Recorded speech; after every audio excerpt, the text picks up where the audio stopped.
Menyebut nama Syekh Abdul Hamid atau sering kita sebut Datu Abulung, pasti di benak kita terkenang akan seorang ulama yang pernah menggemparkan Kalimantan dengan paham wahdatul wujudnya.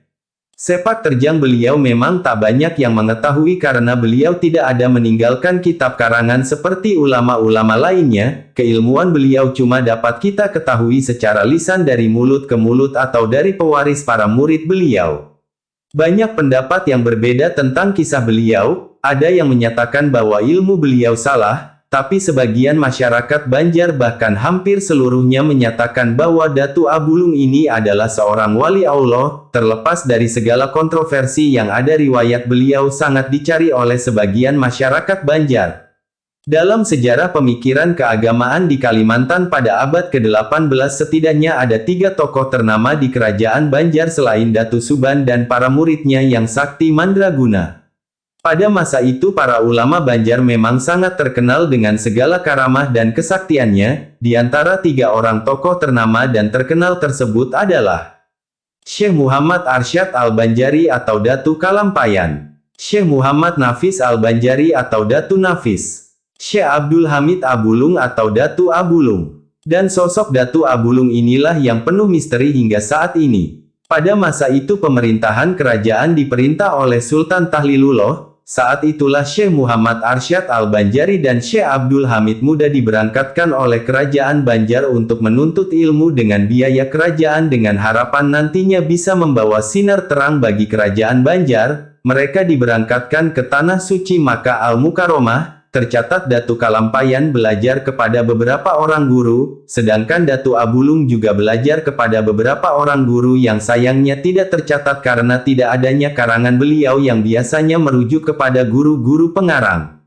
Sepulangnya dari menuntut ilmu di Tanah Suci, Datu Syekh Abdul Hamid mulai mengajarkan ilmu yang didapatnya dari guru-gurunya di Mekah kepada masyarakat sekitarnya. Di antara yang beliau ajarkan adalah ilmu tasawuf. Namun ilmu tasawuf yang beliau ajarkan kepada orang awam ini sangat berlainan dengan pelajaran tasawuf yang selama ini dikenal masyarakat. Datu Abulung mengajarkan bahwa tiada yang maujud, hanya Dia. Tiada maujud lainnya. Tiada aku melainkan Dia. Dia adalah aku. Aku adalah Dia. Dalam pelajaran Syekh Abdul Hamid Abulung juga diajarkan bahwa syariat yang diajarkan selama ini adalah kulit belum sampai kepada isi hakikat.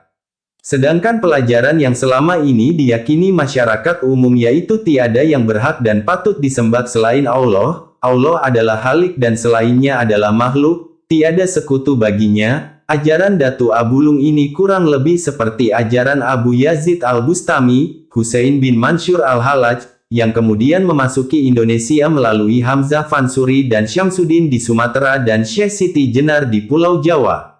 Mendengar fatwa Datu Abulung yang berbeda dari kebanyakan paham masyarakat pada waktu itu, maka gemparlah masyarakat yang menerima ajaran tersebut. Bahkan ajaran yang beliau sampaikan menjadi pembicaraan masyarakat umum, yang mana akhirnya sampai ke telinga Sultan. Sebelum Datu Abulung dipanggil Sultan terlebih dahulu minta pendapat Syekh Muhammad Arsyad Al-Banjari. Satu riwayat mengatakan tanpa diketahui Syekh Muhammad Arsyad tentang ajaran Datu Abulung tersebut. Setelah menelaah beberapa kitab kemudian diambil kesimpulan bahwa ajaran yang dibawa Datu Abulung yang diajarkan kepada orang awam tersebut bisa menyesatkan masyarakat dan bisa merusak kehidupan beragama. Adalah kewajiban ulama dan umara melindungi keagamaan rakyatnya dari unsur-unsur yang membahayakan. Jika tidak dapat dengan jalan damai maka lebih baik menyingkirkannya. Menolak mafsadah keburukan lebih didahulukan daripada mengambil manfaat. Melenyapkan seseorang untuk menyelamatkan orang banyak dibolehkan. Dibolehkan menurut hukum malah terkadang wajib. Berdasarkan keputusan tersebut maka dipanggillah Datu Abulung. Salah seorang prajurit kerajaan disuruh untuk mendatangi Datu Abulung. Setelah sampai di tempat Datu Abulung lalu dipanggillah beliau. Satu riwayat menceritakan pemanggilan tersebut. Prajurit itu berkata, "Hai Syekh Abdul Hamid, Anda dipanggil Baginda Sultan." Kemudian dijawab oleh Datu Abulung, "Syekh Abdul Hamid, tidak ada yang ada hanya Allah." Mendengar hal tersebut prajurit tersebut mengadukan kepada Sultan, kemudian Sultan menyuruh kembali dan memanggil Allah tersebut. setelah sampai di tempat Datu Abulung, prajurit itu kembali berkata, "Hai Allah, Anda dipanggil Baginda Sultan," yang kemudian dijawab kembali oleh Datu Abulung, "Allah tidak ada, yang ada hanya Nur Muhammad." Mendengar hal itu, prajurit kembali ke kerajaan dan mengatakan hal tersebut kepada Baginda Sultan. Kemudian Sultan berkata, "Panggil ketiganya, Syekh Abdul Hamid, Allah, dan Nur Muhammad." Barulah setelah prajurit tersebut memanggil seperti dipesankan Sultan, barulah Datu Abulung berkunjung ke istana.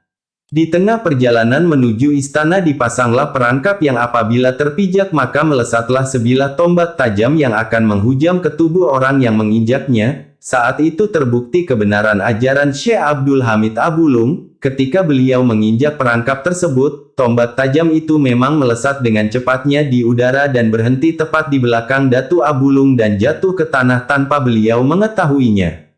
Setelah sampai di istana dan terjadi tanya jawab, Sultan ingin bukti kebenaran ajaran Datu Abulung. Kemudian beliau berucap, "Asyhadu alla ilaha illallah." Tiba-tiba tubuh beliau menghilang. Kemudian terdengar lagi suara, "Wa asyhadu anna Muhammadar Rasulullah." Timbullah kembali badan beliau.